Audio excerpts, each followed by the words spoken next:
Yes, I would like to thank the club for inviting me to introduce this distinguished speaker tonight. I'm, like as was mentioned, I'm a structural engineer. Over 40 years experience. I actually started my own engineering firm in 1983. I do structural designs. I've designed power plant structures, large industrial structures, residential, commercial, all types of building structures. Right now, but I don't want to spend a lot of time talking about me. I want to, first of all, I'd like to kind of get a show of hands with the audience to get a feel for our group here. I'd like to see a show of hands of everyone who's a student here at ASU. Okay, great. Any faculty members that want to admit it? Okay. Anybody here in your studies or in your profession or your job, your careers in engineering or sciences type background? Okay. Anybody here that's just a layman when it comes to science, technology, thermodynamics, and so forth like that? Layman. Okay, very good. All right, there you go. There's your poll. All right. Without any further ado, I do want to ask one last question to everyone. I want you to think back to 9/11, 2001. I want you to close your eyes if you like, or just think back. Do the math. Think, how old was I? Where was I when I saw was it live or saw the tape of those Twin Towers coming down? Think back. And then the days that followed, we thought, okay, we're going to find out who did this. There was obviously beams exploding and half of Manhattan Island covered in dust, obviously some kind of explosive. They put explosives in, the terrorists put explosives in the World Trade Center before, and it didn't bring it down, but now they brought it down with explosive power. I mean, at least that's, as a structural engineer, that's what I was thinking. Now, of course, the government later came up with a version of, no, it's the planes, the fire, the jet fuel, the steel buckled, progressive structural collapse, and the dang terrorists did it. Let's go start a world war on terrorism. So, architecture and engineers for 9/11 Truth, started by architect Richard Gage. I met Richard about 4 years after the 9/11 event, and have been active somewhat ever since. I appreciate the club inviting me to introduce this distinguished speaker tonight, Mr. David Chandler. He's a former physics teacher, a bachelor's degree in physics, master's degree in science, and he's been very active in an outspoken voice for 9/11 Truth. He's a member of the Scientists for 9/11 Truth. Let's hear it for David Chandler.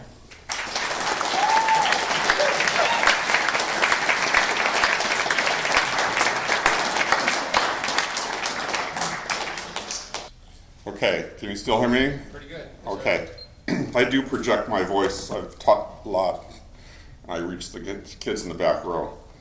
I asked him to do the little poll because I'd like to know who I'm speaking to.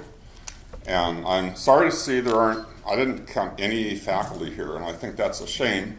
There is a general taboo in academia, in the media, in a lot of other areas to even consider this topic. It somehow taints you to associate with lunatics that get into this stuff. I mean, that's the attitude that's conveyed. So hopefully, this will be videotaped. That's important. And so if there's things that happen, we can. It's this many people here, but I'm really going to be speaking to a lot more people. Hopefully, I'll have this on the internet. And if you want to have your friends see this or your teachers, I recommend that this will be a resource. That's the idea. Okay. I prepared this talk for this event. This is the first time I've come on to a campus where I had a reasonable chance of dealing with some technically proficient people, so I'm not going to hold back on that, but I'm also going to have something for everybody. I'm a teacher, I like to communicate, and so it's going to be for a general audience, but it's going to And so if you get to some equations or something and you don't understand them, just blink your eyes a few times and they'll be gone in a minute, okay? Okay. Also, if I don't read my lecture, it'll be 3 hours just getting started, okay? Because you could wind me up and I can go for a long time talking about this stuff. So I'm going to try to make it concise. I try to give you little breaks and changes, but that's going to be my style for this evening. And sorry if it's a little bit too formal, but that's the way I'm going to do it, okay? Okay. I tell people I'm involved in the scientific wing, or actually the scientific core of the 9/11 truth movement. To call it a truth movement may sound arrogant at first. It's not that we're saying we have a direct pipeline to truth. Science is all about truth in the sense of discovering truth, advocating for truth versus ignorance, discerning truth versus error, and valuing truth as understanding. And this is part of our focus. But there's also another whole level to the truth issue, which is the social side. We're not operating in a pristine environment. We're thrust into the social and political arena, and the truth may be uncomfortable or dangerous to those with power and those who operate with corporate or government funding, which might involve some of your professors, for instance. So we are operating in this heavily propagandized kind of environment. We're constantly being dismissed without a hearing as lunatic conspiracy theorists on the one hand, and infiltrated by those who really do spout lunatic conspiracy theories. There's a lot of that out there. Not everything you hear about 9/11 truth is worth even considering. There's a lot of stuff out there that really is really fringe. I divide this category into two parts. There are the government agents and the might as well be. And I don't even bother to try to distinguish them usually. The other big issues for us are truth as integrity, truth versus lies, and the willingness to go where the evidence leads, and not being intimidated when the truth meets power.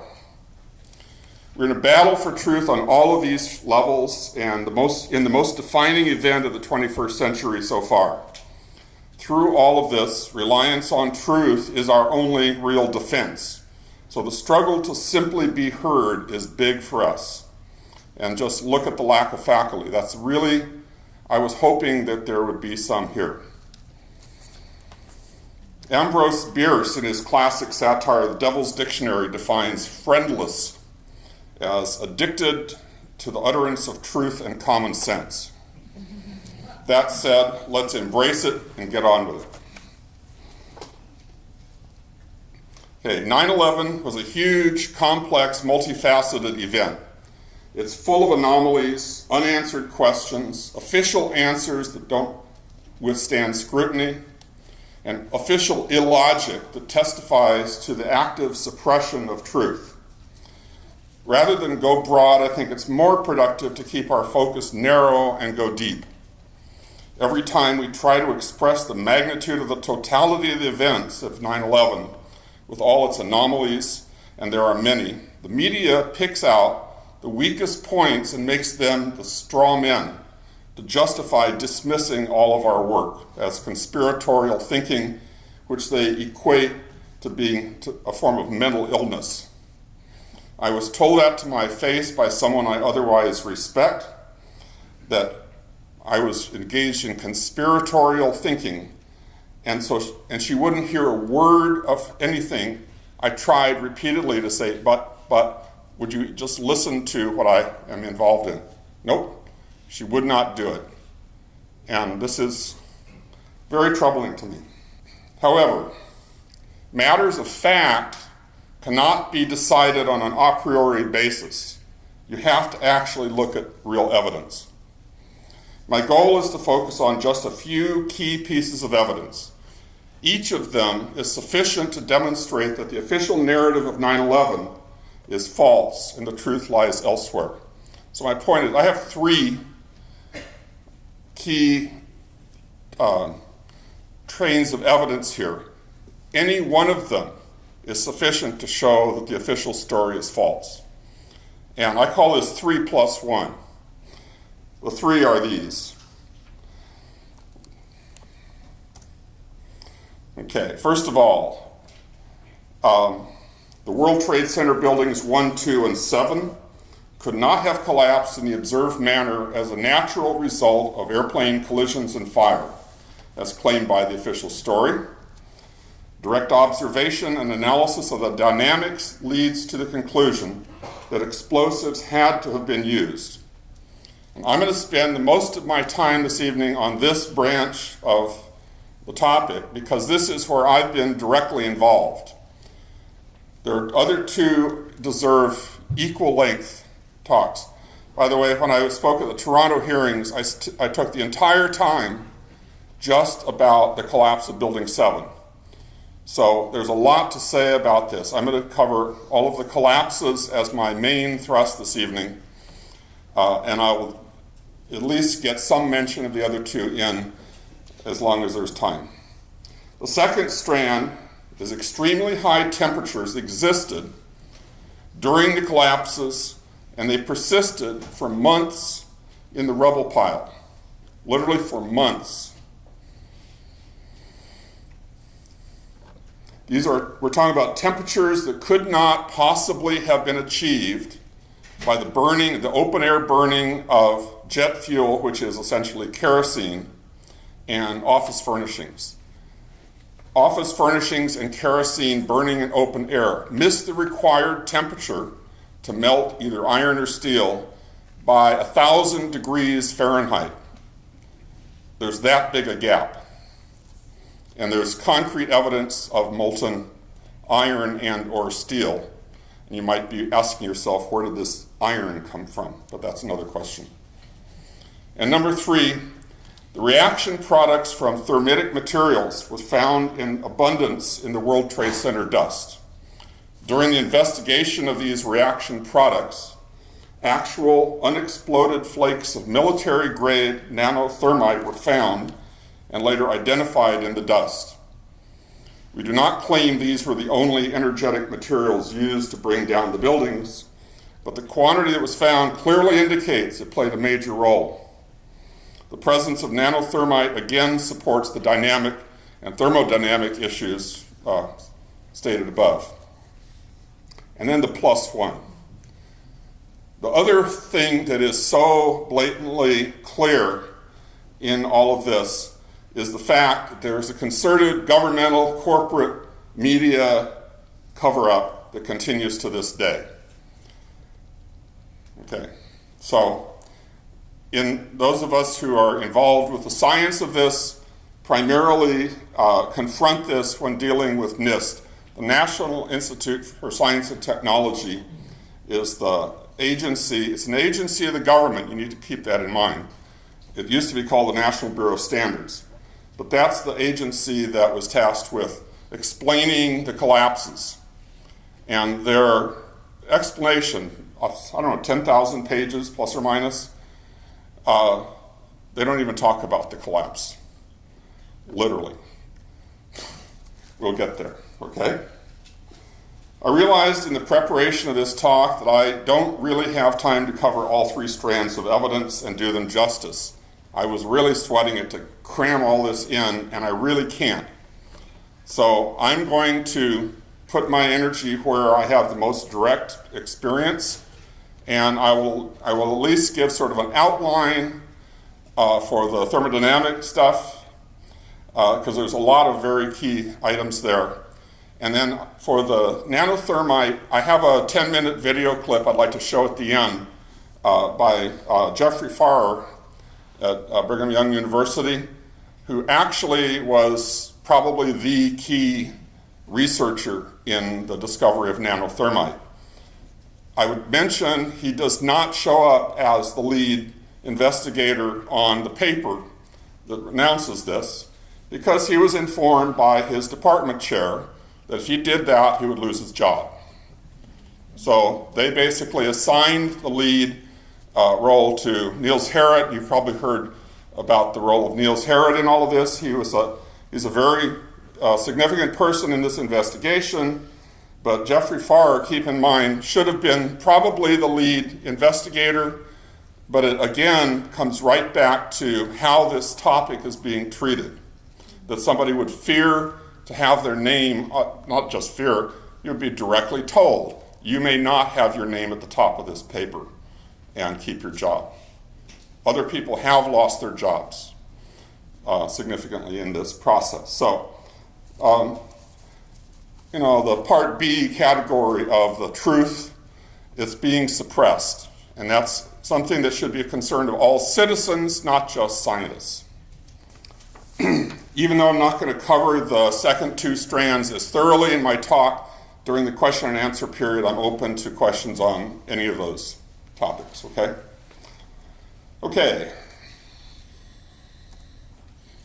I'm going to start with, this is the North Tower, and I'm showing this first, a little montage here of views. I'm showing this first because this is the focus of a lot of the theoretical research in terms of how the towers fell. All three towers were distinctive in their modes of collapse.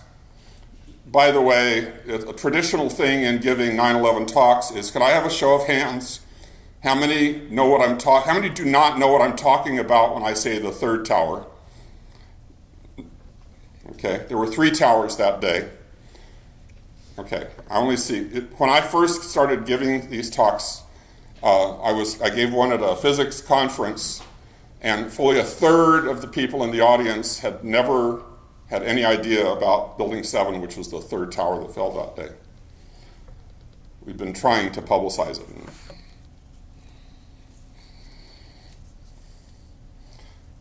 See how much you can see. There's a lot to be seen here. I'm just letting it roll, and I could spend the entire evening on this montage. There's so much to draw out of this. I have a video in my collection on YouTube. By the way, my website where I have embedded copies of all my YouTube videos is 911speakout.org. And there's one there called, I think it's called North Tower Exploding, or North Tower Coming Down, something like that. It's one of the early ones. It has more hits than any of the others, but it's like, it just does an infinite loop of this scene and tries to draw out of it how much is going on there. Okay. Here is a diagram of the structure of the twin towers. Both towers are essentially like this. They could be thought of as a building within a building. Notice the core structure and a perimeter structure. By pulling the core columns to the center to form this integral interior, they were able to leave a lot of floor space that's usable. That was the attraction of this design. This is a hat truss at the top that ties the tops of the columns together and helps to share the load. And then these are the floors. And then there's floor structures underneath. There are girders under here that, I guess you'd call them trusses under there that support the floors. These are what the perimeter columns are like. They're 3 stories at a time in these wall units. So this one that's being hauled up over here is 3 stories tall, 14-inch square box columns, about 1 meter apart, and each one of these is about 4 tons. They vary depending on how high they were in the building. And on 9/11, you see these things flying as fast as 70 miles an hour horizontally. And that was one of the early observations I made, which that's sort of what drew me into this. And you can quibble on how did they get going that fast. Still, that was a motivator for me, but I don't put a lot of my argumentation in on that issue, but it's something to think about. By the way, the core structure that you saw, the elevators were concentrated in the core. One of the questions you frequently hear from people is, if this was done with explosives, how did they sneak all those explosives into the building? It would have taken a lot of them. And Niels Harrit's standard response to that is, on how did they get the explosives in? On pallets. If you basically put on a uniform that says you're with Ace Elevator, and you have inside connections that get you through security, you're invisible. And once you have access to the elevator columns, you have access to all of the interior columns. There's other ways to get access to some of the key points in the perimeter columns as well. And there was, by the way, a huge elevator renovation project going on in the 9 months leading up to 9/11 by a company that no longer exists called Ace Elevator. And one wonders what they're really doing. Okay, I don't know. Okay, this is, by the way, a diagram of the trusses. I'd like to point out that not only are there these are the floor trusses. Not only are these would bridge from the perimeter columns into the core columns, all right? But notice there's also cross trusses there that go the other direction. Those were left out in the NOVA program explaining the towers falling, and that these were so flimsy they could one by one fall off of the walls. But it can't. It's a two-dimensionally constructed structure. You can't just have individual floor girders, or floor trusses falling off like that. Okay.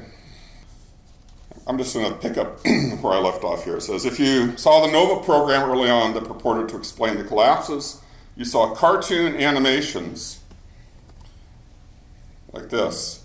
You saw cartoon animations that purported to explain the collapses of the towers. Okay, and I mentioned about the core trusses. They literally used the phrase that those were like freestanding columns, and it shows them swaying back and forth. Rather, this is what it really looked like. That core structure had members like that. This is not little spaghetti strands that are going up the center of the building. This is a very substantial core structure. It would stand on its own.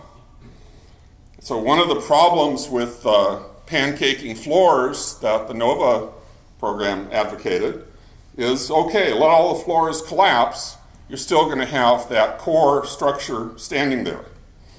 So that doesn't work. Blueprints for the buildings were not publicly available. And a lot of the early work of groups like Architects and Engineers for 9/11 Truth, and all of us really, we were puzzling out what did these buildings really consist of. Little by little, there were leaks, and AE and 9/11 Truth published them on their website. So we eventually got blueprints of various elements of the building, and we sort of started to realize what a substantial building we're dealing with. The first of the investigations was done by FEMA. It was a very cursory, poorly funded, very brief investigation. They did some okay work based on the little bit that they had to go on, and there's some key elements to the FEMA project that actually scratched the surface of some truth. It was not incorporated into the NIST investigation. We'll come back to some examples of that later. Okay, getting to the NIST investigation, it is a building and fire safety investigation. In fact, what's up here is right out of the introduction to the big NIST document that was released. And it was a building and fire safety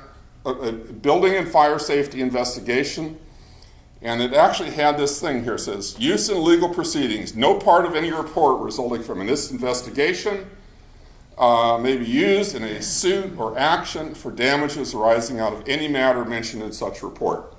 This is not CSI. Why did they put this kind of an investigation in the hands of an agency that was explicitly disempowered from following the leads and assigning blame or anything like that? It's somebody that doesn't want that kind of an investigation. It was very severely constrained, and NIST interpreted their mandate even more tightly than you could see that it was going to incorporate the collapse of the towers, but they said that their mandate was to explain how the towers got to the point of initiation. Okay, and I'm going to come back to that in a second here. Okay, that NOVA program. The way in the NOVA program it explained the way the towers came down was that the heat caused the floor trusses to sag. They pulled off and they dropped off, and that enabled the floors to pancake down. All right. Turns out, however, that if you look at the way the building starts to come down, the wall perimeter columns are actually pulled inward just before it comes down. And NIST picked up on this and said, aha, they're being pulled inward. That obviously shows that those connectors to the wall are still there, because how else could you get them to pull inward? So they said the sagging of those trusses, the weight and the sagging and so forth pulled them in. But we've done some calculations on that. That can't possibly happen. These are extremely strong perimeter columns, and those what there is to pull from the floor, the weight of the floors could not pull those in. What really appears to have happened is that the core columns were cut, and as the core starts to fall, it pulled them in. So it's the pulling from the core that causes that bending. Okay, we're going to see that in one of the slides a little bit later here. In the north tower, the one that we're mostly focusing on here at the beginning, notice there was that television mast. It was a transmission set up on top. That's sitting right on top of the hat truss, which means it's right on top of all of these core columns. And as you watch the beginning of, I think I'm behind here a little bit. Nope, I'm not. Well, we'll get there. All right. As you watch the beginning of the collapse, the very first thing you're going to see moving, once we get to that slide, is that the television antenna and the roof start moving downward. What does it take for that television antenna to move downward? You can't have a core that's intact and in place and have the television antenna and the roof just go straight down through it. So these core columns, we know in the case of the North Tower, at the very bare minimum, had to have failed as one of the very first things that happened. Okay? Okay. All at once. Yeah. Oh yeah, 47 core columns. And the roof comes down horizontally, which means all 47 of those columns had to fail simultaneously. So that's another little tidbit there. Okay, the picture that's up there right now is a diagram from a paper by Zdeněk Bazant. I don't know if I'm saying his name right. I'm trying to. He's a prominent civil engineering professor in Northwestern University. He came out with a paper on why, the title is, Why Did the World Trade Center Collapse? Simple Analysis, published on September 13th, 2001. That's 2 days after the event. Okay. He used a purely vertical, or in other words, a one-dimensional model. So he's just looking at a block of floors at the top that's pushing down on the block of remaining structure there, as though it's like, here's a block pushing on that block and it crushes down. Okay? He postulated that high temperatures cause the columns to fail at close to the airplane impact point, allowing the top 12-floor section to drop with tremendous kinetic energy and crash into the next floor. And also he's talking about crushing the columns. He talks about column buckling. And he said basically it starts crushing these columns, and you get this crushed down. Notice that the top section here, I actually have a pointer. This top section is down here on the rubble pile, right? And so you get this crushed down phase, and then once it reaches the rubble pile, its own inertia crushes up, and that itself gets crushed as well. That's his model. There's a whole lot of stuff wrong with this. You might think about it if you know anything about Newton's third law. Two objects acting on each other exert equal and opposite forces. If one's going to tear apart the other, it's going to go both ways. You'd expect if you're going to destroy 12 floors underneath, the same forces are acting. Why aren't you destroying the top 12 floors at the same time? You know, there's a lot of things like that, okay? Besant is key to understanding the NIST investigation. What NIST did was they constructed this scenario for how the towers could get to the point of collapse. And then, as soon as they say, this will initiate the collapse, then all they say is, once initiated, it's all over. It will go to the ground. They're relying on this hypothesis, Besant's hypothesis, to take care of the entire collapse event. So if you think about it, Besant has this thing he published. It has not been tested. It has not been validated against observations and data, anything. And NIST adopted it as though it's established truth and uses this to justify everything after that. As soon as you can get a collapse to initiate, then it will, global collapse will ensue. That's NIST's formula for taking care of its mandate, okay?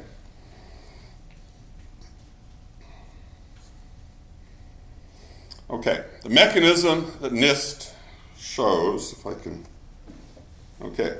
Here, by the way, I mentioned this earlier. Here's the North Tower. I just put a little reversing thing there. Notice what's really crushing here. Do you notice anything happening at this level? Fire? Yeah, but is it moving down the building? No. Do you see a block here crushing down this lower block? Yeah. All I see is a block here that's basically halfway destroyed already before it has even started to move down the building. Okay? So if you look at this observationally, you're seeing, if I can get that to play again. Let's do it again. I'm going to have this same slide again later on. But notice the mast coming down, which means the core columns have all been cut or destroyed by some mechanism. And notice that the roof line is horizontal. And notice that this entire thing is collapsing like an accordion. And that's observationally what's going on. So even if you want to play the Besant game, you don't have a block that's going to even survive this initial period here to crush down the rest of the building, even if it could. Okay, so there's a lot that's going on here. The way NIST gets these, okay, here we go. Look at the wall units here. This is the South Tower, actually, but see how these cave in? Yeah, when the core goes, it pulls them in. But notice that it's happening simultaneously. Here's a corner, and as this starts coming down, the top section of the building is starting to come down. That is when these columns flex inward. So you can't necessarily say that the flexing of these and the sagging of the floors had anything to do with destabilizing the core. It's much more probable and much more dynamically feasible that it's the downward motion of the building once the core is cut, as it starts to come down, that it's pulling in those walls. So that's the kind of flimsy reasoning NIST is using. And it basically says, well, if you have these floors sagging enough to pull those wall units in, it's very hot in there. And somehow that heat caused those columns to fail. And it's a lot of hand waving. There is no evidence of temperatures due to the natural kinds of non-assisted temperature sources that would get those columns to fail. But that's what NIST is doing there. Okay, so that's sort of an overview. It's a very brief overview of NIST's mechanism for this thing coming down. Okay, back to doing a little bit of reading here.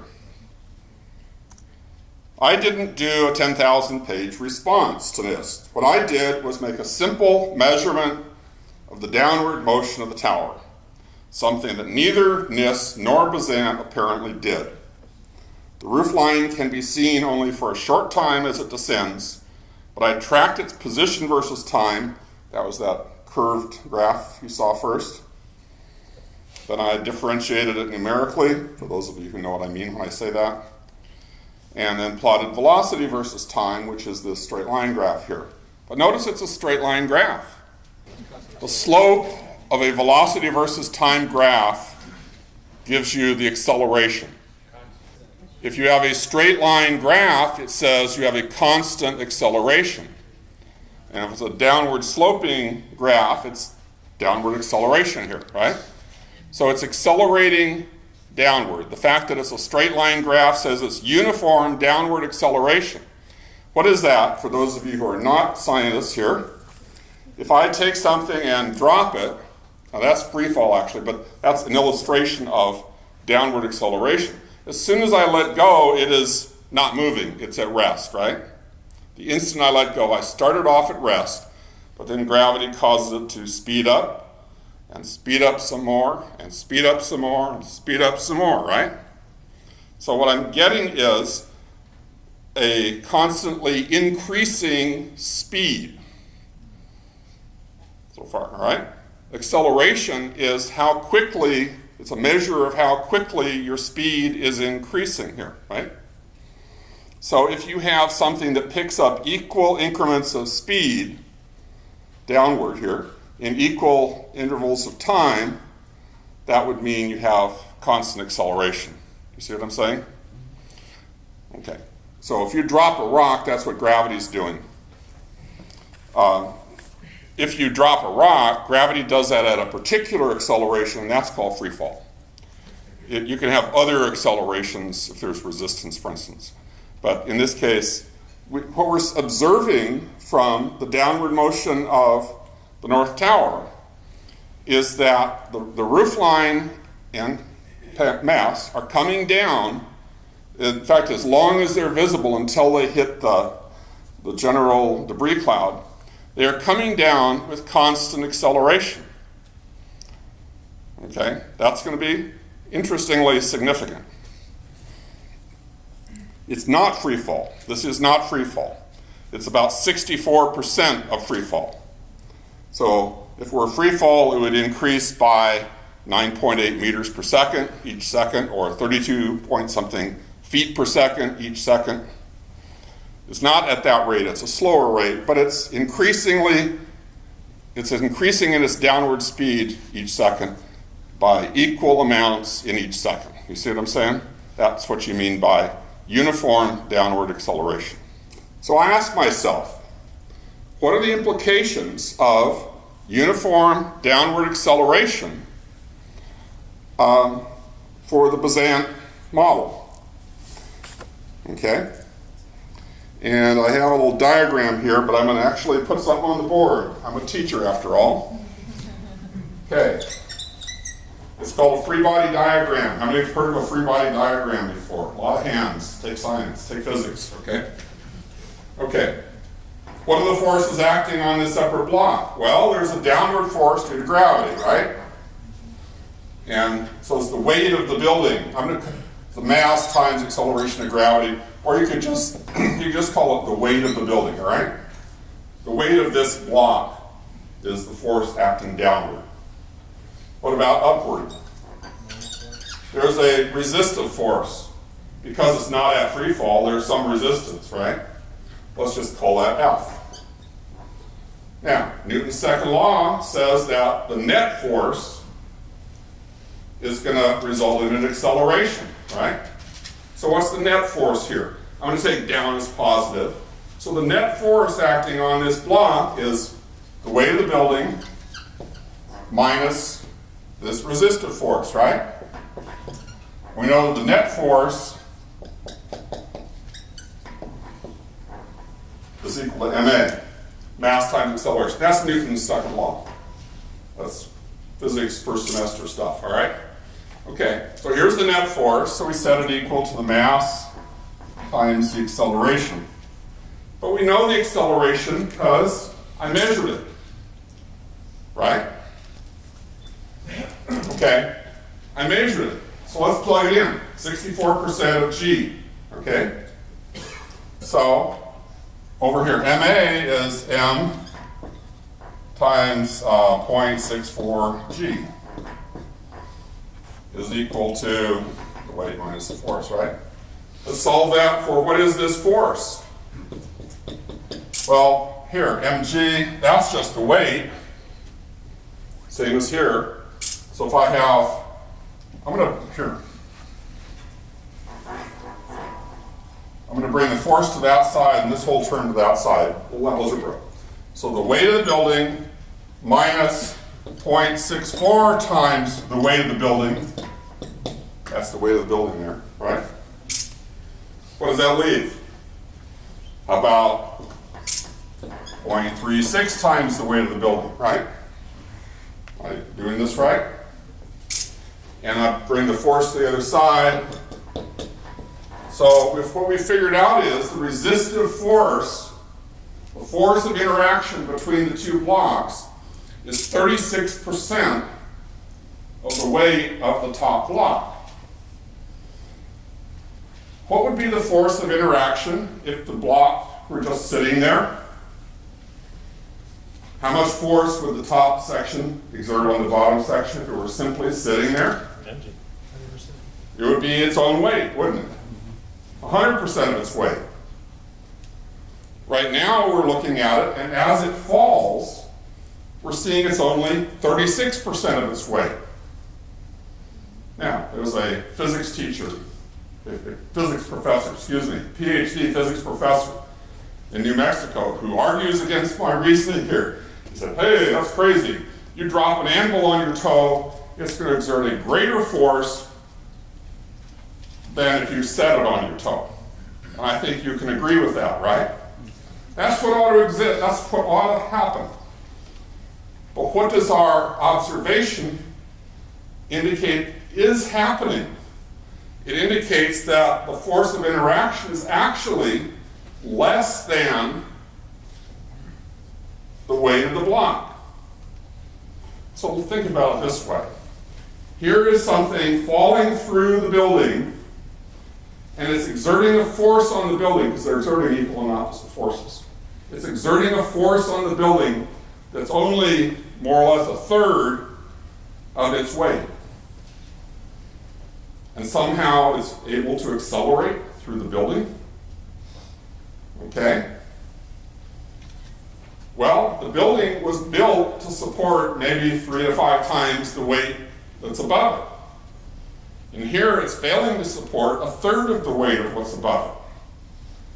So what we're seeing as the consequence of this observation is that about 90% of the structural strength of the building has been eliminated, which allows this top block to fall through it. And that could not possibly have been eliminated by the top block crushing it, because the force of interaction is only a third of the weight of the top block. Are you getting my point? So what we're really seeing is evidence that something other than crushing is actually going on, which enables it to behave in the way that it's observed. So in this case, you're not dropping an anvil on your toe. Okay?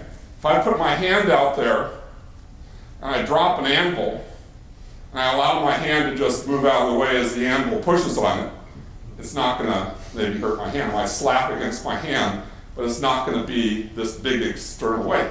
In other words, the building is falling out from under this block as fast as the block's falling onto it, you see? There's another example. If you take a hammer and drive a nail into a block of wood, when you hit the hammer on the nail, there's this excess force, isn't there? That's what drives the nail. That's a bigger force than if you simply set the hammerhead on the nail. That's just the weight of the hammerhead, right? When you let it come down like this, you have an excess force that is generated. That excess force, I will just tell you if you're rusty on your physics, that excess force comes from the momentum of the hammerhead. Momentum can be converted into a force. It's called dPdt for those who remember seeing something like that in your textbooks, all right? Okay. The rate of change of momentum can generate this force. And so you can trade in your momentum chips and get forces out, all right? You didn't think you were going to get a physics lesson tonight, really? Okay. Are you with me? Yeah. Okay. What does it take to cash in your momentum and get a force? You have to give up some of your momentum, don't you? Do we see this falling block giving up any momentum? No. We see it increasing its momentum. It's speeding up as it falls. It's gaining speed as it falls. It's accelerating as it falls through the bottom section of the building. Therefore, it is not giving up momentum. Therefore, it is not generating that excess force that could do crushing or anything else, okay? Got the picture? Doesn't work. Now, done with that. See if I can find my place here. A picture to keep in mind. If you're driving a nail into a block of wood, what do? You come down hard on the nail. The hammer drives the nail pushes up on the hammer, which slows down the hammer until it comes to rest. At which point you pick the hammer up and you hit it again. Perhaps a bunch of times, right? So in driving a nail into a block of wood, you have to repeatedly lift it and do it again, because each time it hits, it has to cash in some of its momentum to generate the force needed to drive the nail. Now, how could you drive a nail without decelerating the hammer? Well, why not put the nail into a piece of styrofoam, and then as you come down, it goes whap, goes all the way in at one time, never slows down the hammerhead, it goes right in, doesn't it? Styrofoam will not resist sufficiently to slow the hammerhead down to a stop. Therefore, you can drive it, and the hammerhead can even accelerate as it's going down, no problem. What we're seeing when we look at the data is the North Tower acted like a piece of styrofoam that we're driving the nail into. The top section of the building pushed down through the bottom section of the building as though it were made of styrofoam. In other words, it was pre-pulverized, allowing the top section to simply fall through it with very minimal resistance.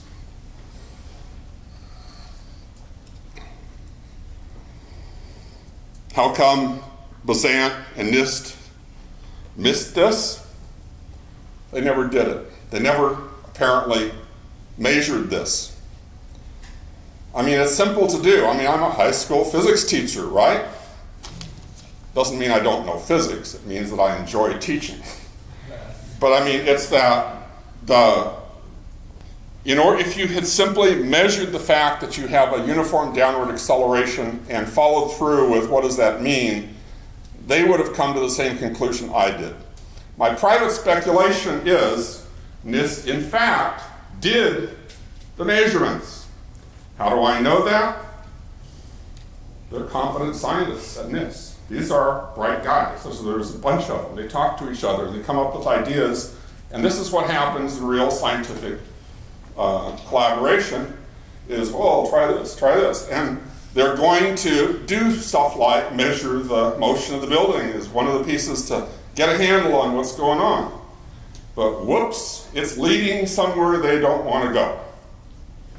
So it doesn't show up in the report. That's my speculation.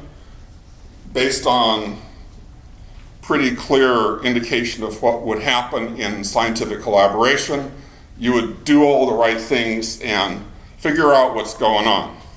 Okay? What we've seen is this simple observation that the top of the building is accelerating downward through the lower section of the building has the implication that the building is being demolished. And we see the rapid onset because the tower is first and all that. We figure all the core columns have been cut, all of them, all 47 of them. It sure looks like explosives were used. Now, if you have some indication that explosives were used, that would lead you then to look for evidence. Do we see evidence of explosives? Because of the fact our our analysis is pointing in that direction, you would think that you would follow up and actually look for it, right? So let's look for it. I'm not sure how many slides behind I am. Oh, there's another one of those. Okay, let's look for it. Now, look what's happening here. I want you to pay attention right in here. See what's happening? I'm going to start this one again. Let's back up. With the mouse too.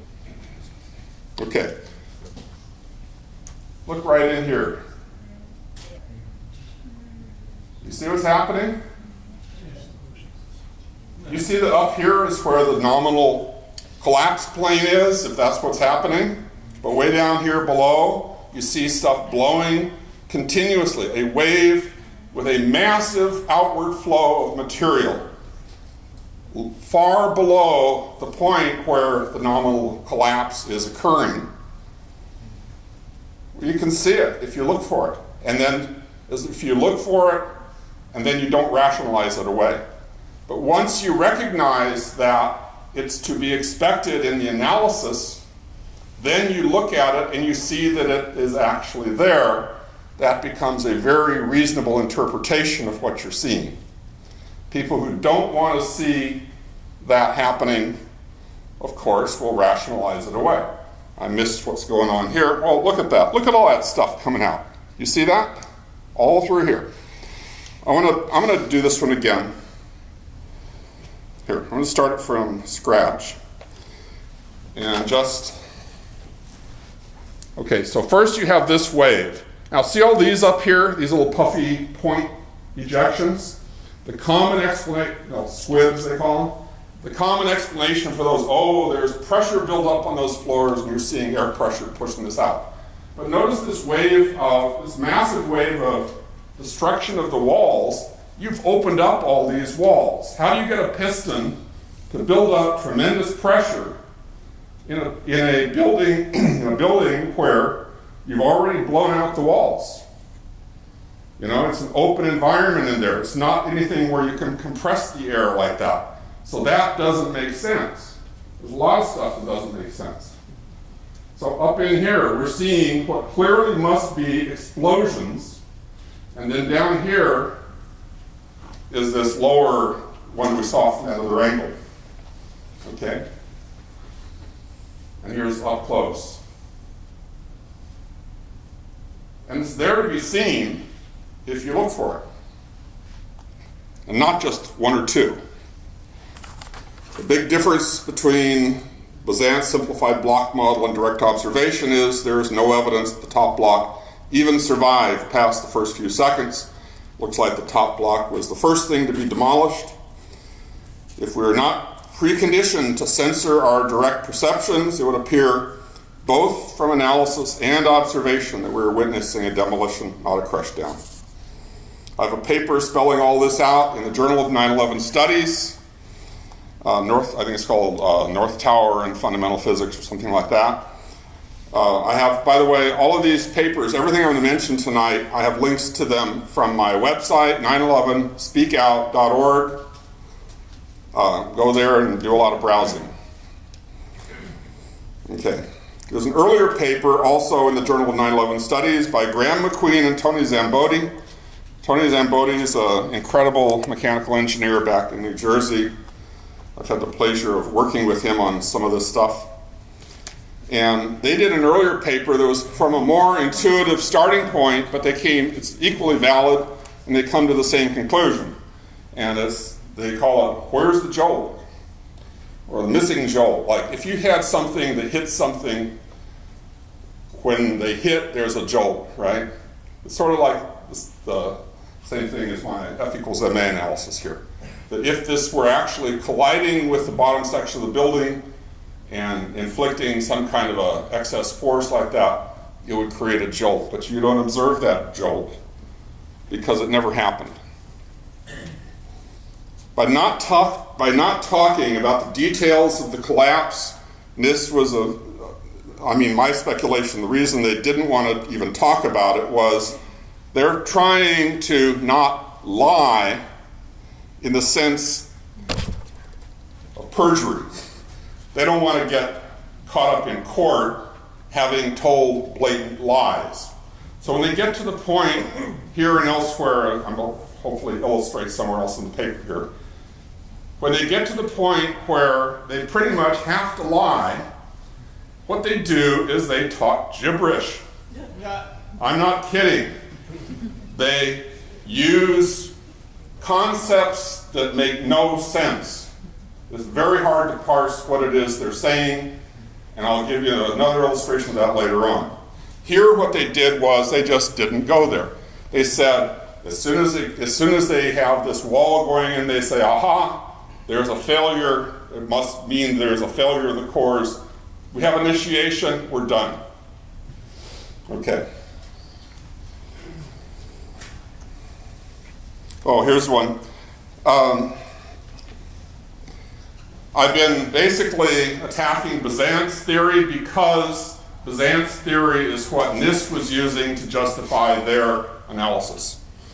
Tony Zambodi with two other engineers, I don't know exactly how to say the first one, Gregory Zuladinsky or something like that, Anthony Zambodi and Richard Johns. This is a recent paper. A link is on my website. It's an excellent paper. I'll warn you, it's very mathematical.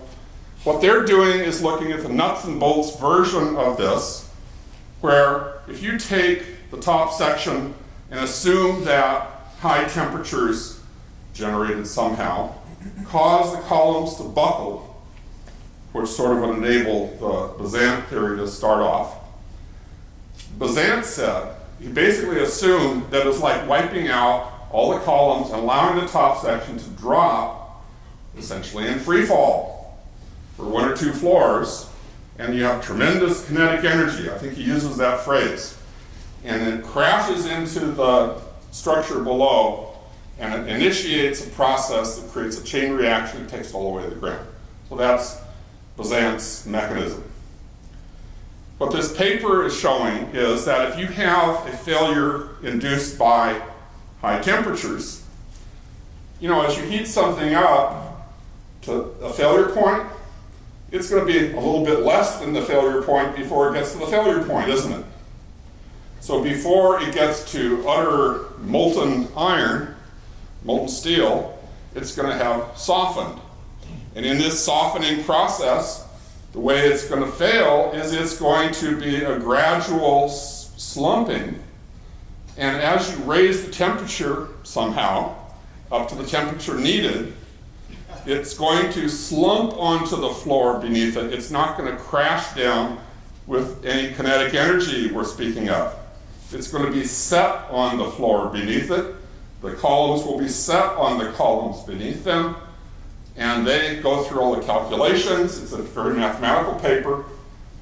But they basically show that the collapse would be arrested if it were actually started in that way to where it would actually collapse. If you got the temperatures hot enough, somehow, he just gives that to them. Somehow you got the temperatures up there. It would set down. It would not be catastrophic. The collapse would be arrested within one floor, possibly two floors. but you would not have a crushing to the ground. And they basically find tremendous amounts of quantitative errors in Bazant's analysis that lead Bazant to be able to claim these other things. So that's a recent paper that approaches this from another angle. Moving to the South Tower. I just have a little bit to say, not that I couldn't spend a lot of time on it. Okay, but I just want to shorten this up a bit. The South Tower, something quite different happened. The top section, first it was hit lower, so it was a bigger top section. The top section of the building literally tumbled off. It fell off. So where's the pile driver crushing it down? It fell off. But guess what? The bottom section of the building comes crumbling down anyway. So you see the bottom section being destroyed just as rapidly as the North Tower, despite the fact that there's nothing driving it, even plausibly, because it falls off. Okay? Oh, by the way, there's molten something falling out of the building. Did you notice that? Yeah. You know what NIST says that is? Right. That's about where the plane was, so it's molten aluminum. Right. What does molten aluminum look like? It looks silvery. Why does it look silvery?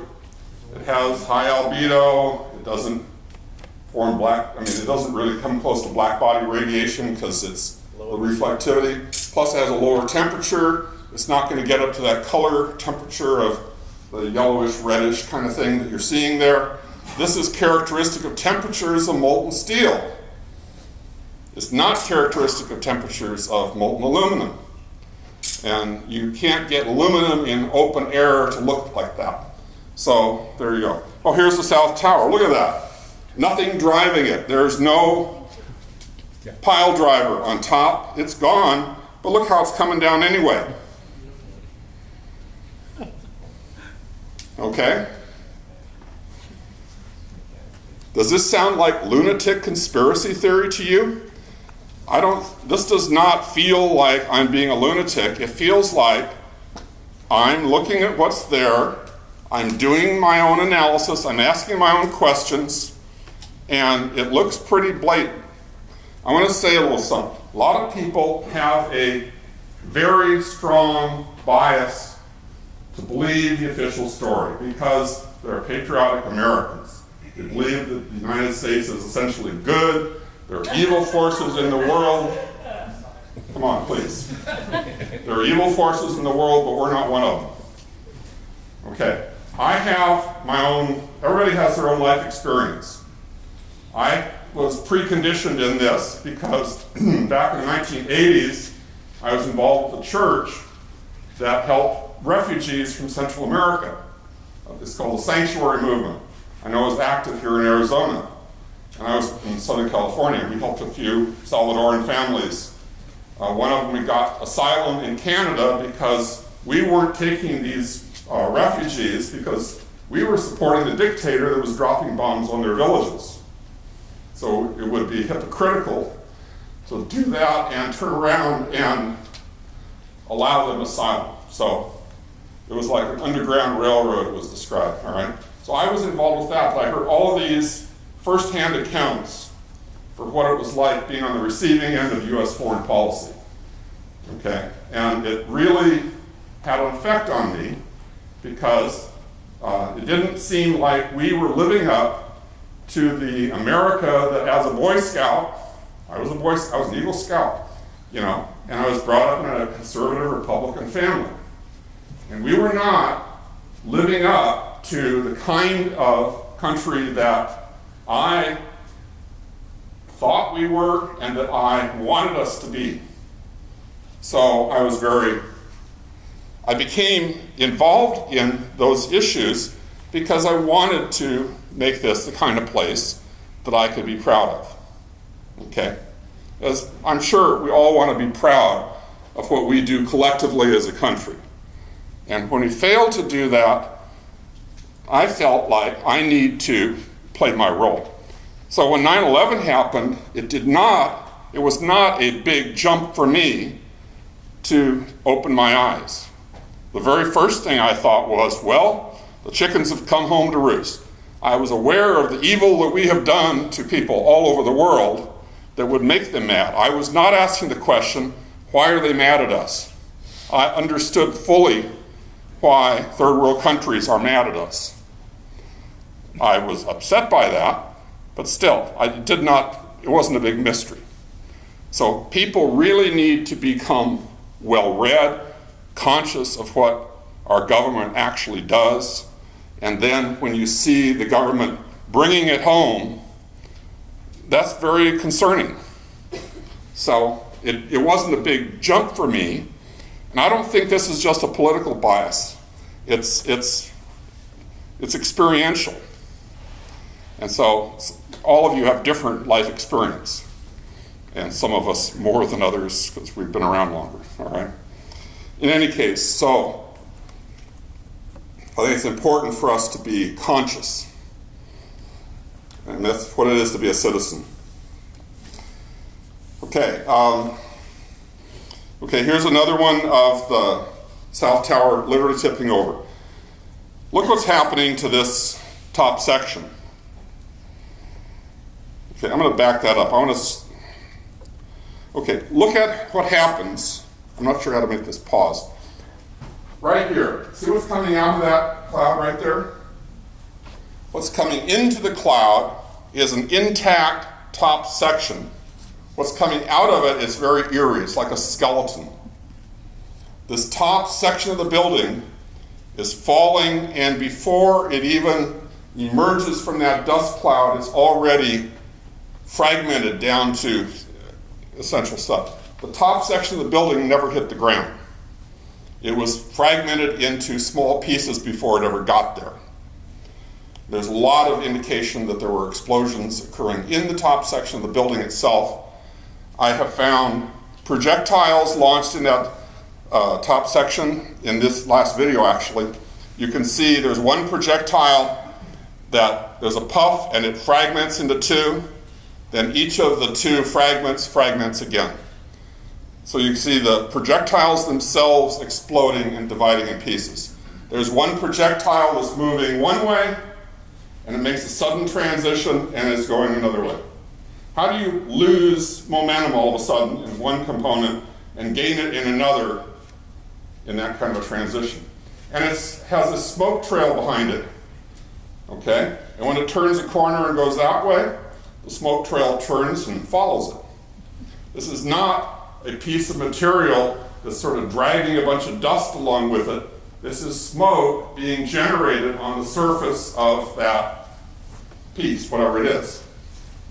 I've seen that same fragment that turned the right angles in a couple of different videos, and I don't have a really, really clear view of it, but it appears that what happened was it exploded, and one of its fragments went off in one direction, leaving the smoke trailing part to go off in the change direction. So there was an exchange of momentum between the two parts, and this thing changed direction. Okay. Do you have that on video, Dave? Yes. If you go through my videos on 911speakout.org, there's a little right angle, I call it a little angle rocket, is what I call it, because it's bzz, bzz, you can see it. So none in this slide, though? None in this Actually, let me see if it is. I'm not sure how to pause this. Actually, it doesn't show a good picture of it doing that, but it's one of these, it's one of the fragments on top of the main cloud in there.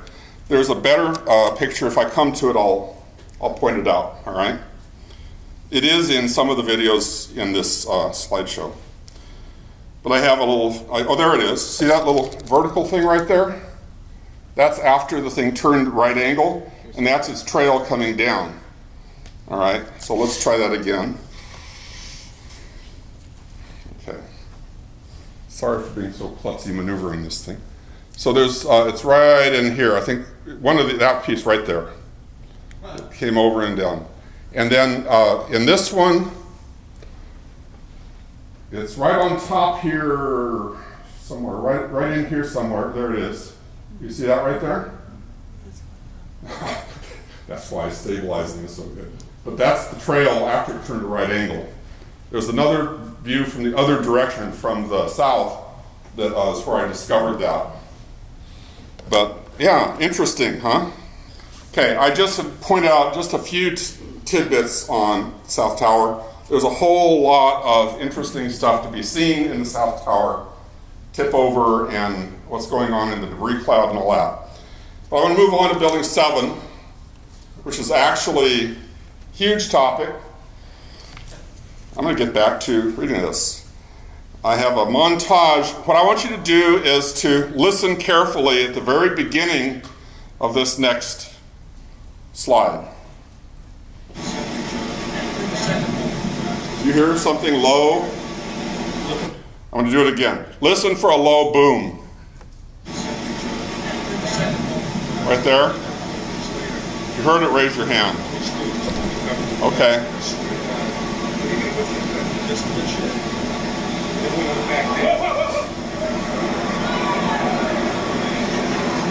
Is there anyone in here for whom that's the first time you saw Building 7 come down? 1, 2, 3, 4, 5, 6, 7, 8. No, you're Oh, this is a sound picture. Here's the boom. Over here, there's a circle. Low frequency. Videotape of the collapse itself. Now we go to video. Dan Rather.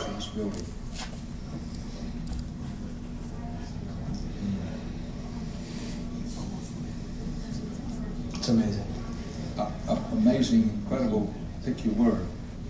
For the third time today, it's reminiscent of those pictures we've all seen too much on television before, when a building was deliberately destroyed by well-placed dynamite to knock it down. You never said that again. There was a lot of first day reporting. This is the only time you'll ever hear this stuff.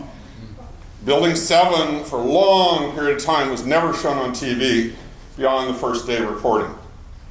And how is it that you can come 6, 8, 10 years after 9/11 and a significant fraction of the population has never heard of Building 7, never saw that, in spite of the fact it's the most anomalous collapse of the three?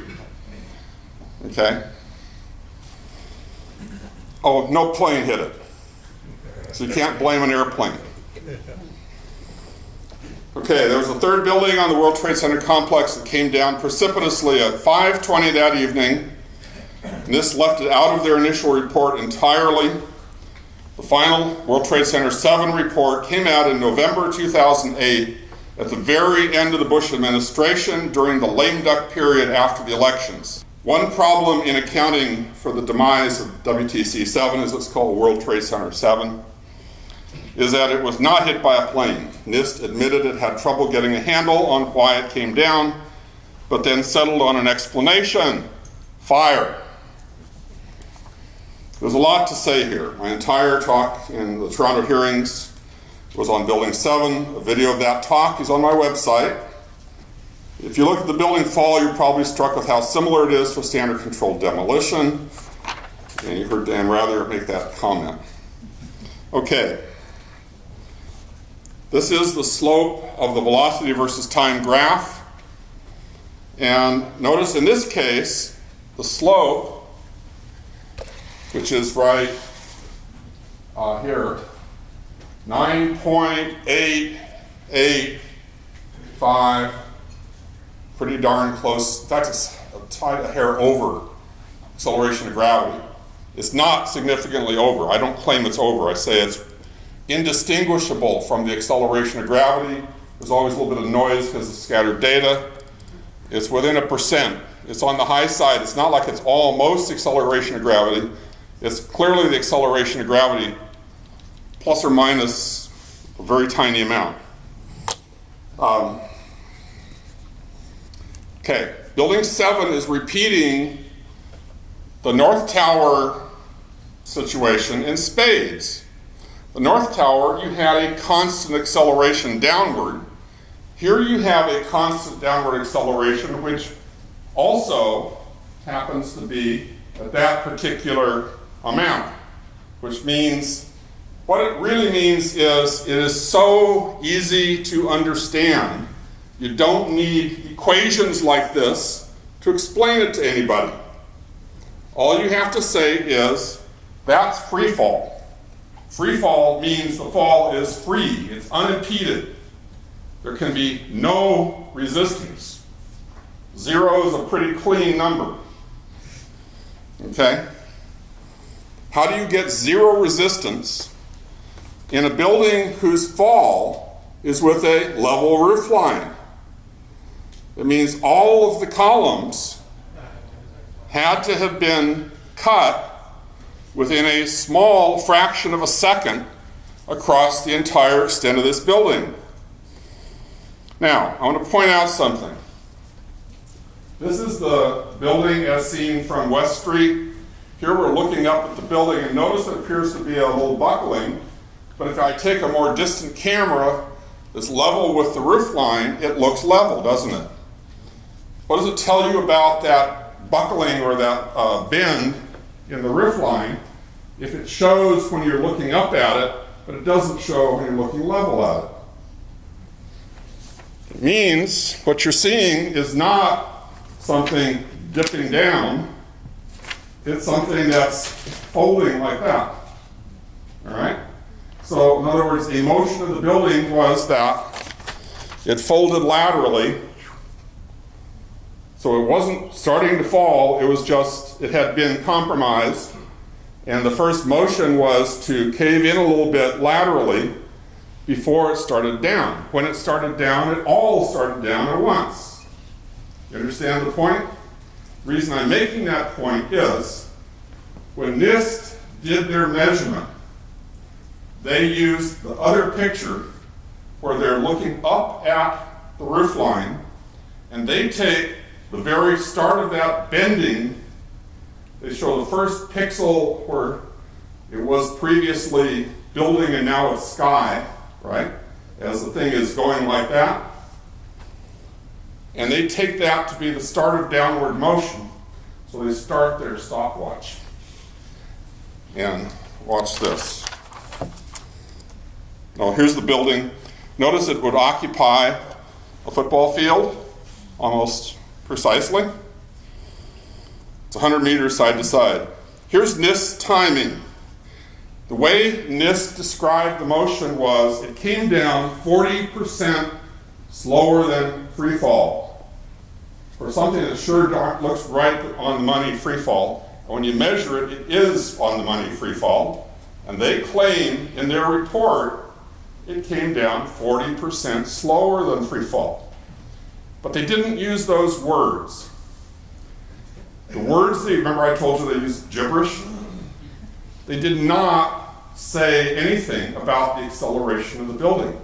They described the building as coming down and taking 40% more than free fall time. So they're avoiding talking about actual acceleration because they're afraid it might actually get in court, I think. So what they're doing is, it's like taking a starting point and an ending point and calculating the acceleration between those 2 points. If I take 2 points and drawing a straight line on the graph between them, instead of actually tracking the building and seeing how it actually moves. Now, this picture, this little video I did here shows the 5.4 seconds. The next one does the same, except I'm going to go in reverse in slow motion. For 5.4 seconds, you tell me where you think they should have started the clock if they wanted to get a fair timing of the fall of the building. Like, watch that building, it's coming up to full height. And how about now? That's when they started the clock. So, they use a fraudulent timing. Their timing is a fraudulent method because they shouldn't have just done a simple start and finish timing anyway. They needed to track it and then find a slope on the graph like I did. Because that's what you would do. If you're in a freshman physics lab, you would do things like that, right? That's the way you do it. And these guys are not idiots. They know what they're doing. So you can't interpret it as incompetence. They are covering it up. And by the way, they put this equation in their report. Now, anybody know where that comes from? If you turn that around, it comes from actually the G would be A equals 1/2 AT squared, or whatever, you've got that. 1/2 AT squared, remember that formula, guys? Those of you who are in that field, right? And you turn it around and here you get the time. What's implied by that formula is you have an interval in which there is a constant acceleration and the starting point is at 0. So you got the exact moment you let go of the rock, releasing it from rest, and uniform acceleration. This formula would work with a starting point and an ending point. In any other situation, this formula does not work. It's not valid. But that's in this report. So we're not talking about, a high-tech subtlety. We're talking about a in-your-face, blatant abuse of even basics of physics. I mean, literally, high school physics. In August 2008, after a 7-year delay, NIST, the government agency charged with investigating the World Trade Center collapses, released the draft of their final report on the collapse of World Trade Center Building 7 for public comment. In that report, they claimed that the time for the building to fall, the first 18 stories, that's the part of the collapse visible on many videos, was 40% longer than it would have taken had it been in free fall. I responded with a video posted on YouTube called WTC7 in Free Fall, in which I showed that for approximately 2.5 seconds, Building 7 fell at a rate indistinguishable from free fall. Furthermore, in that video, I showed that this methodology was not a valid way to analyze the true motion of the building. This measurement was not just wrong, it was fraudulent. Then on August 26th, NIST staged a technical briefing in which engineers and others with technical credentials could pose questions. I'm a high school physics teacher, so I figured I would be excluded. However, I went ahead and registered, citing my membership in the American Association of Physics Teachers as my professional affiliation. By the way, I am not speaking for AAPT. That was just my passport into the briefing. To my surprise, my credentials were accepted and I was able to pose a question. Here's a little of how it went. Our next question comes from David Chandler of the American Association of Physics Teachers. Any number of competent measurements using a variety of methods indicate the northwest corner of WTC7 fell with an acceleration within a few percent of the acceleration of gravity. Yet your report contradicts this, claiming 40% slower than free fall based on a single data point. How can such a publicly visible, easily measurable quantity be set aside? Can you repeat the question, please? Any number of measurements using a variety of methods indicate the northwest corner of WTC7 fell with an acceleration within a few percent of the acceleration of gravity. Yet the report contradicts this, claiming 40% slower than the free fall based on a single data point. Well, first of all, gravity is the loading function that applies to the structure, applies to every body, all bodies on this particular on this planet, not just in ground zero. Whoa. I'm used to responses like that on a physics exam when a student hasn't even bothered to open a book. This is NIST speaking, so let's continue. The analysis showed there's a difference in time between a free fall time. A free fall time would be an object that has no structural components below it. And if you look at the analysis of the video, it shows that the time it takes for the 17 for the roof line of the video to collapse down the 17 floors that you can actually see in the video, below which you can't see anything in the video, is about 3.9 seconds. what the analysis shows, and the structural analysis shows, and the collapse analysis shows, that same time that it took for the structural model to come down from the roof line all the way for those 17 floors to disappear is 5.4 seconds. It's about 1.5 seconds, or roughly 40% more time for that free fall to happen. And that is not at all unusual, because there was structural resistance that was provided in this particular case. And you had a sequence of structural failures that had to take place, and where everything was not instantaneous. Buried in all that verbiage, what Dr. Sundar is saying is, free fall for the 18 stories under consideration would have taken 3.9 seconds. However, their computer model simulating collapse required 5.4 seconds.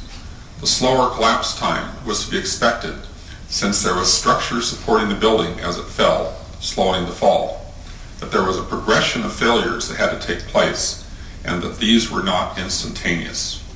All of this makes sense as long as you don't look at the evidence. The evidence shows that free fall actually occurred, but since their computer modeling could not come up with a scenario that would allow for free fall, they had to declare free fall out of bounds and try to cover up the evidence.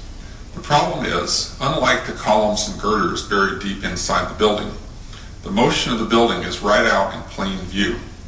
Since their model predicted 5.4 seconds for the 18-story collapse, they dutifully conjured up a 5.4 second measurement to match. They had to stretch themselves to do it, but they did it. They found the disappearance time, then they went out of their way to pick an artificially early start time, exactly 5.4 seconds earlier. This they compared with free fall time. Okay, I cut this here because this was my part of this thing. Stephen Jones then asked a question, and his was even simpler. There was a typo. It's not really a typo, it's a conceptual typo. They said constant speed, they meant constant acceleration. And so here's that. This next question comes from Dr. Stephen Jones. NIST discusses the fall time for WTC-7 on page 40 of the summary report, where it's stated, assuming that the descent speed was approximately constant. However, observations by others of the descent speed show that the building is accelerating rather than being at constant speed. So the question is, why did NIST assume that the descent speed was approximately constant? Stephen Jones was calling attention to the obviously erroneous claim on page 40 of the draft report that stated that the building descended at constant speed. I'm sure constant speed was a simple misstatement. The correct response should have been, whoops, we'll fix that. But no, here's how they handled that question. Force of gravity obviously is the acceleration of gravity is what's at the driving force, and our calculation was based on the amount of time from the top of the parapet to fall till it disappeared from view between the two buildings seen in the video. That time was established from the video by a single frame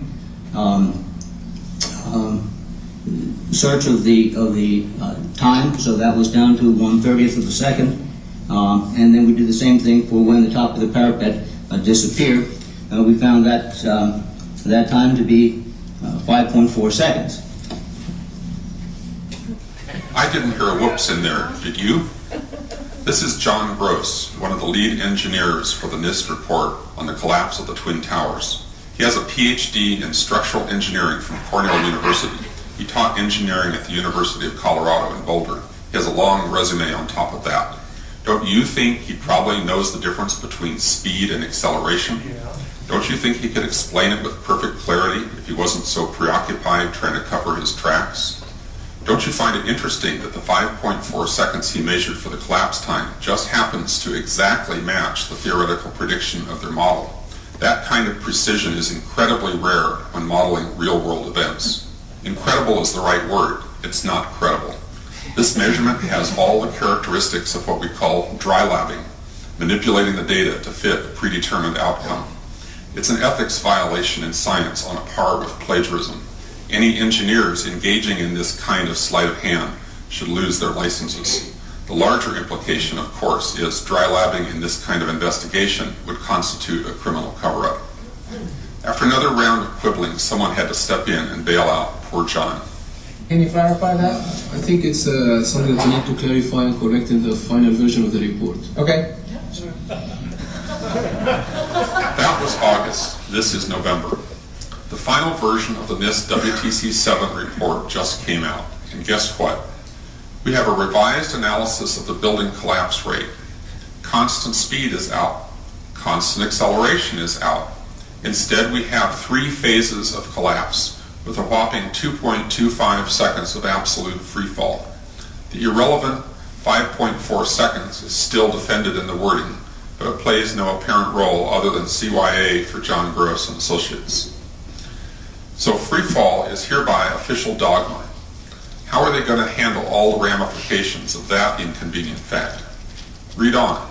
It says, the 3 stages of collapse progression described above are consistent with the results of the global collapse analysis discussed in Chapter 12 of NIST's NC Star 1-9. That's it. Freefall went from an impossibility that required backflips and logic to obfuscate to a simple fact to be measured, then declared consistent with their fire-induced collapse hypothesis. Apparently, they have now decided that free fall is okay as long as it is seen as a part of a longer stretch of time that covers the required 5.4 seconds. In other words, they dropped the bullying tactic of blowing smoke to obscure the facts and adopted an alternate bullying tactic, cover it with a lie and walk away. However, NIST cannot walk away from freefall. Now that NIST has certified freefall as fact, take a look at the implications. Which we're not going to do right now. There's 3 parts to this video. If you watch it on the website, let's see, it is a little bit over time. Okay, I don't have time to cover the temperature stuff, but I do want to show you something here. This is just illustrating the fact that the temperature is achievable by the materials that NIST allows to burn in the buildings. It's about 1,000 degrees less than what you need to melt steel. We have already seen one example of molten steel. There's a lot of others. There's a paper in the Journal of 9/11 Studies. I have a link on my website called Extremely High Temperatures During the World Trade Center Destruction. It turns out there's abundant evidence that there was plenty of high temperature available to melt steel and iron all through this explosion. The basic evidence cited in this paper is the dust has little iron microspheres, billions of them. Every sample of dust that's tested has lots and lots. What was the percentage? 5%? 5% mass fraction. 5% by mass of the dust is iron spheres. Now, how do you produce iron spheres, little tiny microspheres of iron? Number 1, you have to melt it. Number 2, it has to be melted in an environment where you're going to spray it out, as in an explosion. And then it solidifies before it hits the ground, and you have little solid spheres of iron. I wanted to say, any of you take a trip to New York, you can find your own microspheres because it's all over the place still. I have a friend who went to New York. She was sitting with her son right near the World Trade Center, and this little cemetery, an old cemetery, and there's these old slabs on the graves, and underneath they see all these little cracks under there. So I bet there's dust under there from that. She had her son go scrape out under the cracks, put it in a baggie, and gave it to me. Look under a dissecting microscope. Hundreds of iron spheres. I found one of the red chips they talk about. But that's not pristine. This isn't research grade, fresh stuff with a certified history and all that. You can find it today for yourself, and there's going to be iron spheres there. Now you could go out in your garden and find iron spheres which were micrometeorites at a very, very you have to hunt for them. If you take a magnet and try to sort them out first, you might find a few. But in the World Trade Center dust, 5% of the dust has orders of magnitude more iron spheres than you can find in the background. Okay? Here's I think I showed you another one that shows this pouring out.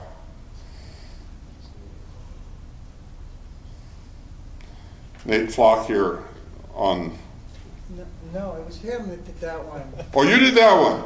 Yeah. Okay, well, Nate's been rectifying a lot of these. Here's two. Stand up, guys. Everything you see of mine on the internet, these guys are in the background. Yeah, I'm the video guy. So he's the video guy. You go to, is it Xenomorph?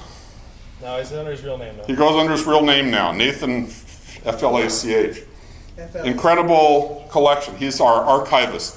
Anytime I want a video to work on, I say, hey Nate, I saw this video somewhere, it was real fuzzy, but it had this little feature. There's this little spire in this place right over in here. It's in my inbox within a couple hours. He's got them all, and he knows what's on the videotapes. He's incredible. Okay, anyway, I wanted you to see this. The pool of molten steel that was found in the bottom of the tower. I am too. And Just tell me about it. You recognize John Gross? well, not Okay. personally, but eyewitnesses there found huge poles of molten steel beneath the towers. And some scientists don't think that the collapse of the building could have melted all that steel. And physics professor analyzed some of the steel, and Stephen Jones, and he found evidence of thermate residue, which would explain how the buildings collapsed by means of pre-planted explosives.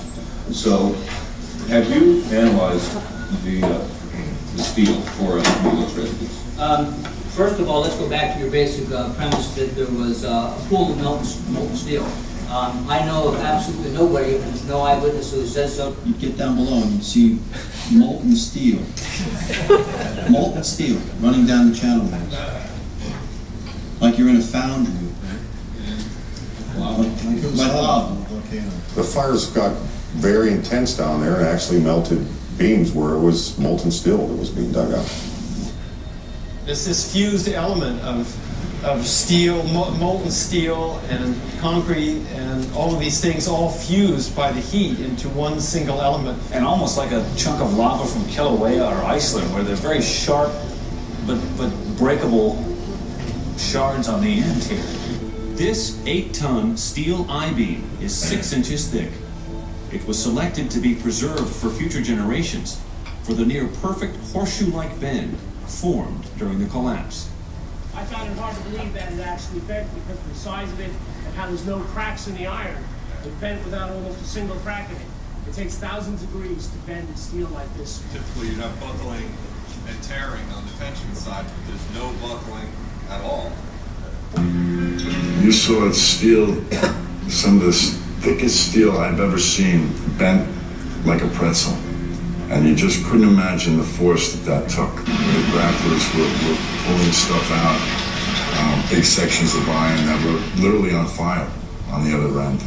They would hit the air and burst into flames, which was pretty spooky to see. It was to the point where we would create an air pocket by moving steel, fueling the fires underground. They ignite cars and cars would just blow up.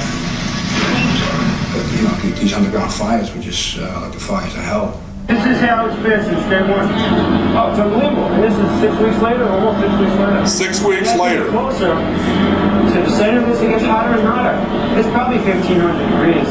We've had some small windows into what we thought was the core at some point, and it looked like an oven. It was just roaring inside. It was just a bright reddish orange color. See that stuff he's pulling out? Don't touch it. We're gonna hold off on the water. See the stuff he's pulling out? Yeah. It's red hot. If we hit it too much steam, you won't be able to see what it's doing. Great. You see how this debris is still smoking? That's when the fire is going to still burn. 8 weeks later, we still got fires burning. Every now and then, one of the pieces of equipment will dig in, will open up a small area, the oxygen will rush in, and you'll get this plume of brown, black smoke coming up. That's because that fire just got more oxygen. So, I mean, these things are burning. At one point, I think they were about 2,800 degrees. Underground, it was still so hot that molten metal dripped down the sides of the wall from Building 6. There were fires of 2,000 degrees Fahrenheit below the ground.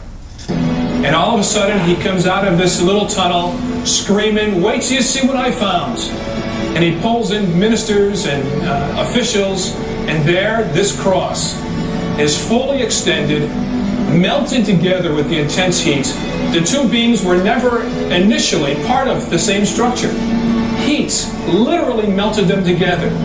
And the piece of metal that's draped over was molten metal that had literally fallen over one of the arms.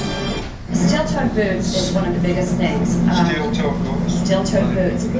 Out still on the rubble, it's still, I believe, 1,100 degrees. The guy's boots just melt within a few hours. It was literally steaming. Your boots would melt in certain areas. That's how hot it was. The steel was coming out red in certain areas from the first couple of weeks at least. Go back to your basic premise that there was a pool of molten steel. I know of absolutely nobody, there's no eyewitness who says so, nobody who's produced it. I was on the site, I was on the steel yards, so I don't know that that's so.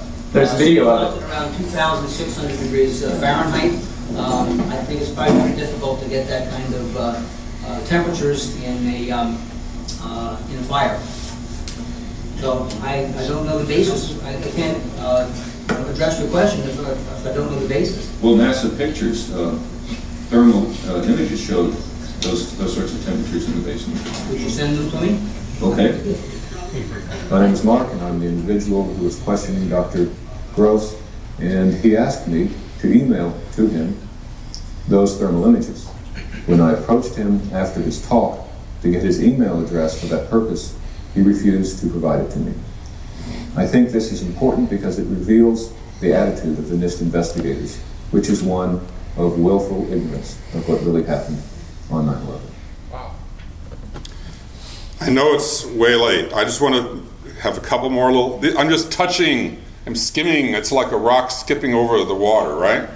This piece of steel was investigated in the FEMA investigation in Appendix C of the FEMA report before the NIST investigation. And there was analyzed and showed signs of melting. In other words, all kinds of evidence here, right?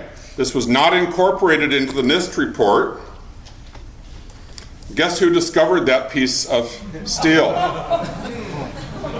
That is the piece that we are seeing in the previous photo. If you go back, you can actually identify the little holes and things.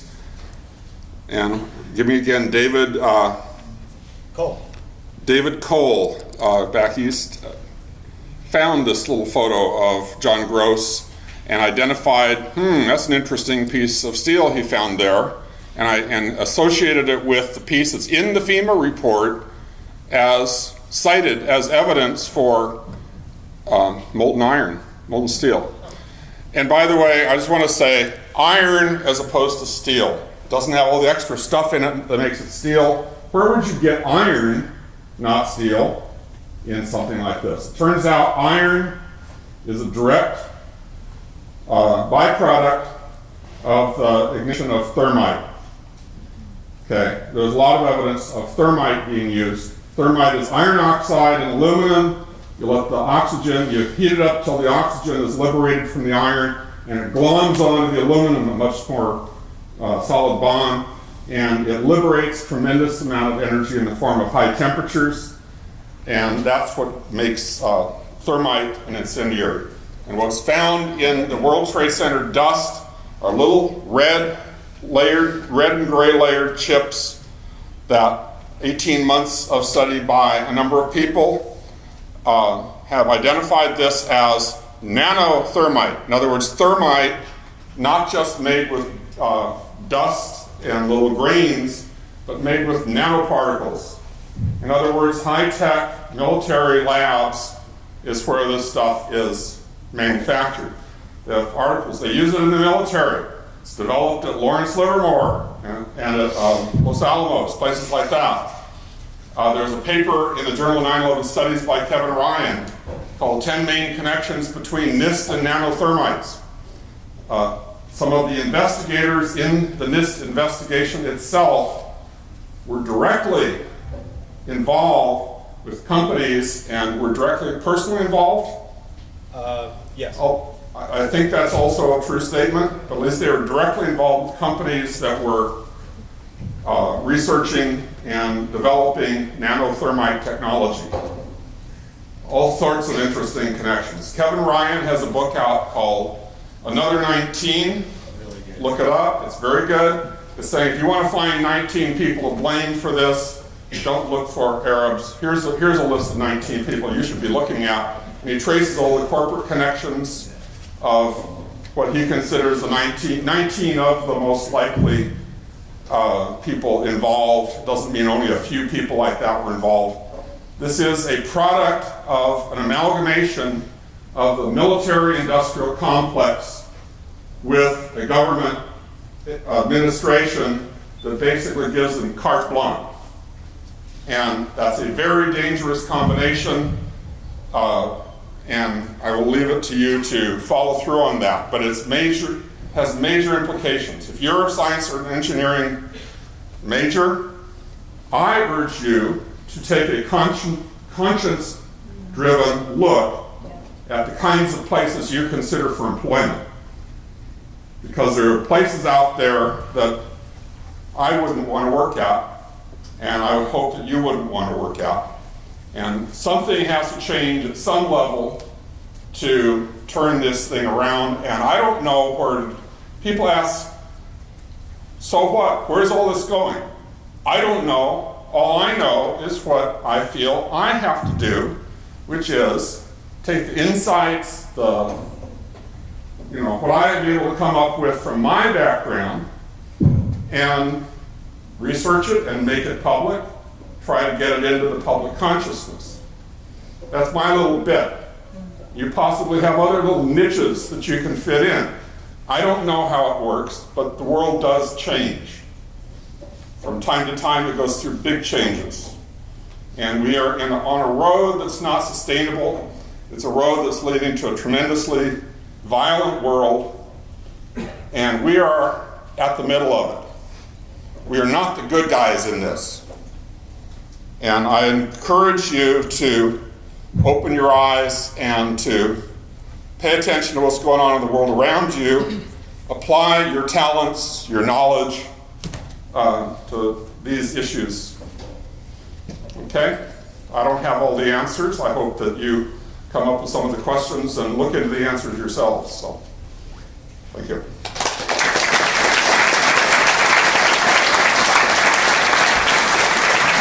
All right. Well, thank you everybody for coming.